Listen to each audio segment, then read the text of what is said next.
যে আমাৰ বাবে আটাইতকৈ আনন্দিতৰ কথা যে অসমৰ ইছলাম ধৰ্মী সমাজখনেও আজি বিজেপিক বুজি পাইছে।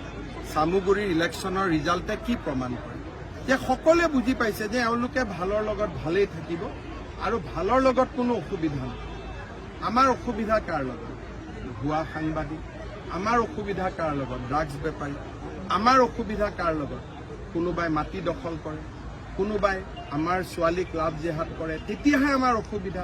নহলেতো চবেই অৰুণোদয়, চবেই মহিলা উদ্যমিতা, চবেই নিযুত মইনা। আমিতো সবকা সাথ সবকা বিকাশ। যে আমাৰ বাবে আটাইতকৈ আনন্দিতৰ কথা যে অসমৰ ইছলাম ধৰ্মী সমাজখনেও আজি বিজেপিক বুজি পাইছে। চামুগুৰিৰ ইলেকশ্যনৰ ৰিজাল্টে কি প্ৰমাণ কৰে যে সকলোৱে বুজি পাইছে যে এওঁলোকে ভালৰ লগত ভালেই থাকিব আৰু ভালৰ লগত কোনো অসুবিধা নাই। আমাৰ অসুবিধা কাৰ লগত? ভুৱা সাংবাদিক। আমাৰ অসুবিধা কাৰ লগত? ড্ৰাগছ বেপাৰী। আমাৰ অসুবিধা কাৰ লগত? কোনোবাই মাটি দখল কৰে, কোনোবাই আমাৰ ছোৱালীক লাভ জেহাদ কৰে, তেতিয়াহে আমাৰ অসুবিধা। নহলেতো চবেই অৰুণোদয়, চবেই মহিলা উদ্যমিতা, চবেই নিযুত মইনা। আমিতো সবকা সাথ সবকা বিকাশ।